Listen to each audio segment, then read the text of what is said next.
I'm very excited to have my next guest join us. She's a very talented singer and songwriter. Fun to see perform live as well. In fact, she's on tour right now in support of her debut album, Lover, Tofu Fruit. It is Tiffany Day. Hello. Thanks for having me. Welcome back to San Francisco. Thank you. Great to see you again. It's great to see you as well. Have I changed? Do I look older? Have I gained No, weight? you look the exact same. You look fabulous. You have Exactly definitely glowed up here. I love the fit. Thank you. Oh, thank you. What is going on here? You know what? I'm blanking right now on the name of the brand. I'm blanking, but it'll come back to me. But this brand graciously sent me this outfit to wear tonight. I'm really excited. I think it's super fun. The denim, the bows. I like the hood too. It makes me feel a little like mysterious, you know. But as soon as I remember, I'll say it. Is this a new trend I'm seeing? Because Gracie Abrams had something on her head Really? as well during the Grammys, and you have this. Is this? I don't know. I actually don't really keep up too much. I feel like with. Or just like other artists and what they wear. Yeah. Mm-hmm. But I just like the idea of the hood. I've been listening to a lot of like more just like underground like rap music, or just like, I don't know, like hip hop rap, and like everyone's got like hoods on stage and they look so mysterious. And I'm like, I'm a pop act, so it's like I can't be as mysterious, but I kind of like it, you know. It's like a little hey, no lines. You can still be mysterious as a pop act. Look at Sia. I feel like that's true. Yeah, she is very mysterious. Yeah. So is this what you're projecting with the music? Is this mysterious? Is this supposed to make people think and unpeel the onion, so to speak? A little bit. I think, if anything, the kind of theme in tonight's show overall is just like having fun. I feel like that's always truly like what it has been, and like obviously it comes with, you know, like being able to feel certain feelings and like be in your feels for certain songs and this and that. But like I think the core of who I am as a person is I just love jumping, I love dancing, and I love it when everybody's like jumping and dancing together. So I'm just kind of like, I wanted to pick an outfit that just screamed like we're about to have fun, you know? And I feel like this was giving. I was eating. You are eating, as I mentioned earlier. This is just, it's just fantastic. I hope everything is going to stay in place. Me too. We'll see by the end of tonight. I've got like some clips and stuff that should hopefully be good. I've like taped the straps here, so fingers crossed. Okay, all right. Yeah, I mean, you know the right people, so I'm sure they're going to make sure you're safe in all for those sure, things, for sure, yeah. The new music on the album is very fun. It lends itself to the live performance. Yeah. I love it. Congrats on the release of this. It's been a little while since you've been working on it. Yeah, it's been like quite a long time, I would say, working on the album, and like it feels like a lifetime of like, you know, just like from the moment I started ideating the album to, you know, like making the songs for the album, and then once the album was done, it started, you know, creating like the visual world around it and everything, and then all of a sudden now we're talking about marketing and like how to market songs in certain ways, and then all of a sudden the tour comes, and like, as you know from the last tour, I'm a very hands-on artist with tours, so it's like, you know, I'm programming the whole show and the lights and everything, and it's like, it truly has just been my life for like the last year and a half. And I'm really excited because I feel like this is like peak, like, you know, like this is like the moment where it gets to all kind of come true and like unfold in front of everyone's eyes. And then after that, it's like, I get to like take a breath, and it's like kind of like restart, you know, on something new. But like, it just feels nice. It's like all of the work that I have been, like this whole idea just like came to life, and now we're at the peak. So it's like very exciting to be able to tour it. Well, let's talk about this idea, because on the surface, people will say like, these are just 3 words that I'm not sure how they connect. Yeah. Lover, tofu, and fruit. They're random. They're super random. And if we're looking at it from an artistic point of view, lover, okay, romance. I'm in for some songs about love and maybe a breakup or two. Yeah. Tofu. Tofu, maybe something that is good for you. Yeah. Practical. Yeah, for sure, for sure. And fruit. Yeah. You know, sweet and also colorful and fun. Colorful, fun. That's great. Okay. So I got 1 out of 3. No, you got 2 out of 3. Okay. Well, the thing is, I was 22, 23 at the time when I was like starting the album, and I was just like, I don't even like know what I have to say about the world. Like there's nothing, like it's hard to just sit down and be like, what am I trying to say in this album?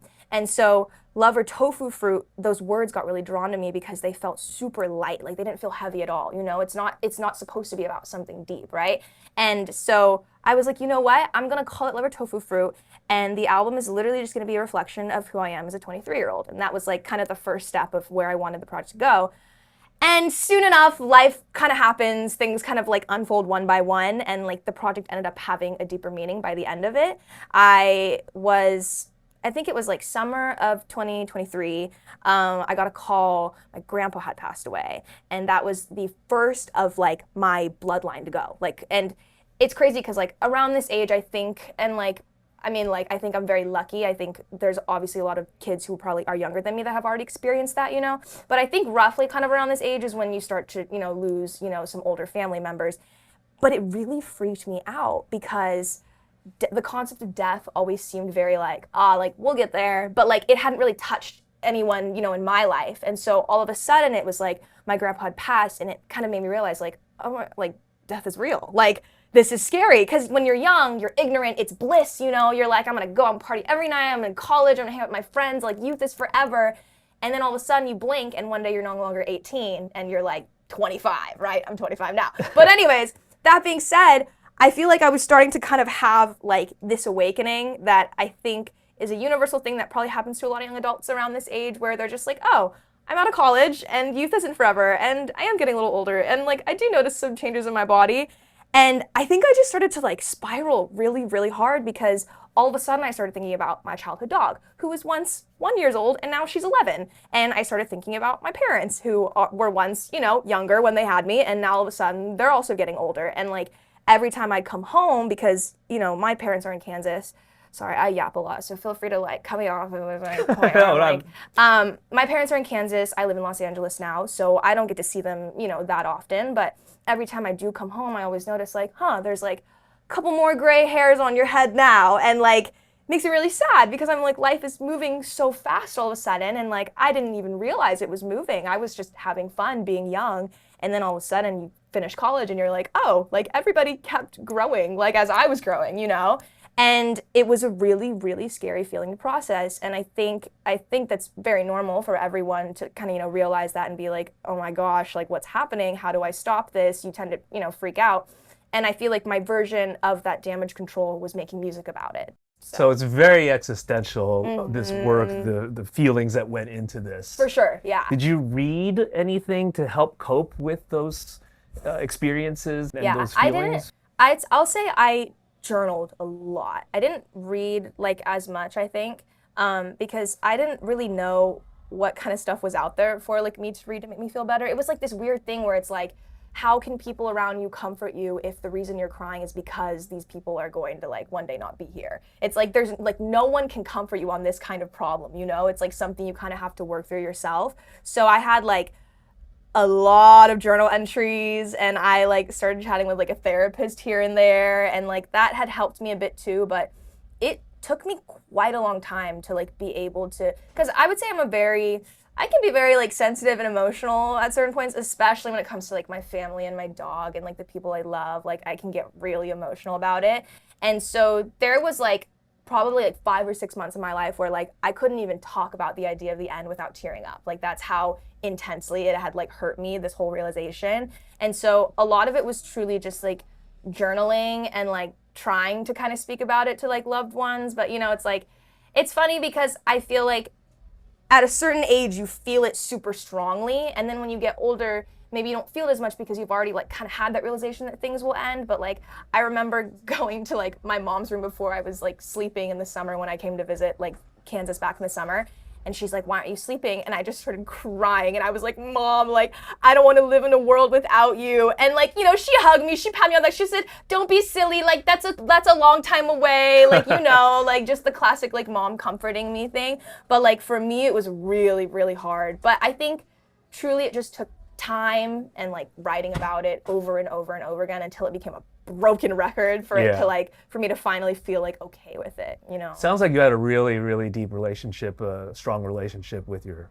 grandfather. You know, it's interesting because I actually only saw my grandfather like a handful of times in my life, because he lived in China and like all of my extended family lives in China, and I didn't go back for a really long time because of the pandemic, right? And then for the first time in, I think, October of 2 years ago, I went back, but at that point it had already been too late. He had passed just like a couple months prior. But I have a lot of like very distinct childhood memories with him, you know, like, and when I heard of his passing, it was like heartbreaking in such a weird way, because it's like we were never super close to the point where it's like I had so many memories and I grew up with him, but at the same time, like I still had so many memories of him being my grandpa when I would go to visit and like taking me to the park and like, you know, all of this and that. And so it was this weird morning of like someone that I like could have like spent more time with, if that makes sense. It was almost like a little bit of regret too, of like, wow, I wish I had just like found a way to go to China earlier, and like found a way to talk to him about like his life before he had passed, you know, like, and I think there was just like a mixture of like, I'll never see this person again, plus this mixture of like, I'll never get the opportunity to like learn from this person when I should have, you know, like paid more attention to that. And so I think that, plus, oh, death is real, was all like in my face, and I think it just like started the catapult downhill. Up until this point, hitting 18, 21, and you just said you turned 25. 25. Happy belated. Thank you. Happy belated. Yeah. How much of your mortality, especially with COVID too, right? Combine all those experiences of life together. Yeah. Thoughts of death never really came to the surface. You know, they did. Our mortality. Yeah, they definitely did. But I feel like it's like sometimes certain realizations don't hit until they hit. I don't know how to like explain it. Like you could talk to someone and be like, yeah, like we're all gonna die, like whatever. And like, I don't know, I feel like sometimes people can have like a wall up or just something where they're not feeling the full emotion of like the impact of what that actually means, because sometimes people use words really lightly and sometimes it's kind of like whatever, you know? Right. But then when something big happens in your life where you kind of like, you're like, oh wait, it is real, then all of a sudden it like hits way harder and you're in a super vulnerable state, and it's like now you're just spiraling. And I feel like I just, like I knew we would get old, I knew this and that, but like I think when you're young and you're in college, you're like whatever, like let's just have fun. That's and a long like, time from now. Right? Exactly. It's like it's a long time from now, and then all of a sudden it's like, oh, I'm 3 years out of college. It's kind of crazy. Yeah. So I guess up until this point, you kind of looked at life as live for the moment. Absolutely. And less of never like I'm 25, I'm halfway to 30. Yeah. When people are like, "What's your 5-year plan?" I'm right. like, I don't know. I don't even know what's happening like, next week, whatever. But now when they ask me what's your 5-year plan, I mean, I still don't have one, but like I think about it harder, I'm like, right. Like I should make a 5-year plan. Like it's like I think it's different. Yeah. There's also the philosophy of nihilism. I don't know how deep you've gone into that. About experiencing this and like, man, what is all this for? Yeah. This has no meaning. You know what's funny? I actually think I struggled bouncing back and forth between the two. And for quite some time while making the album, I was very nihilistic, where I was just like, none of this even matters. Like, why am I trying so hard? Like, this is dumb, right? But then you really think about it and it's like, you ask yourself like, okay, well, if none of it matters, what's the alternative? Are you just gonna sit in bed all day and just tell yourself it doesn't matter? Like, you're still here. Like, you're still in the video game. You can't just click quit on it. You know what I mean? Like, and that being said, it's like, why would you just sit and mope around? Like, if nothing matters, then just like do something until it feels like it matters to you, Because it's like, no one knows like what happens when we leave this earth, right? And it's like, people got different speculations. There's religion, there's, all that stuff, right? But it's just like, I think you just have to, I don't know. For me, I just took a deep breath and I said, even if nothing matters or if things feel like nothing matters, I'm still here. And because I'm still here, I should do something. And then it's like, it kind of connects into like meditation and like feeling the physical body. I feel like is something I also had kind of got really into in the last year too. It's like when you're in that mental space where you feel like nothing matters and like things don't feel good, like just focus on your body, like what feels good for your body. Drink some water, go on a walk, feel the sun. And it's like even just little things like that then make you feel like things can matter, you know? I think it's like when you sulk too hard and too long, that's when you get way too deep into the nihilistic space of like, oh, like I can't, you know what I mean? Right. But as long as you just like pull yourself out of like, just like try your best to just take care of yourself a little bit, like things can kind of follow. It's almost as if you went to the other route of absurdism. Yeah. Where it's like, well, I guess we're on this rock together. Yeah. Let's just see what happens. Type of a vibe. There's a balance, for sure. There's a balance, I think. Yeah. But yeah, I think focusing on like the physical body always helps pull me out of like being very nihilistic about, you know, things. And it's also just like, what other choice do we have? You know? Right. Please, it takes people a lifetime to go through these phases. Yeah. You know, existentialism is also rooted in religion as well. Like there's a path, I will just leave it to the being above, and they will guide me to where I need to be. Yeah. But an absurdist point of view is more of along the lines of, well, like, I'm just going to do and just follow what I want to do and see what happens. Yeah. And if it doesn't work out, great. If not, you know, I'll try this other path. That's the best. Sounds like a lot of what you've done here on this album. Yeah, for sure. Yeah. I think the album was very freeing for me. I think it taught me a lot about the ideas of being sad in life while something happy is happening, because I always used to feel very like guilty that, you know, like, oh, if I'm sad right now, that means I'm ruining the moment. That means I can't be enjoying the moment because I'm sad about something. But the reality is, like, I think the reason you're sad shows how much you care about the moment, if that makes sense. Like, I was in Switzerland sitting by Lake Zurich on vacation, and what a blessed thing for me to be on vacation in Switzerland by Lake Zurich, right? And I'm sitting there staring into the water and my eyes are tearing up because all I can think about is my family passing away and my childhood dog, you know, and all I can think about is the end, right? And I'm sitting there and I'm like, wow, I feel so ungrateful that I'm like thinking about this right now, and like that I'm in such a beautiful, you know, place and like staring at this and just being sad.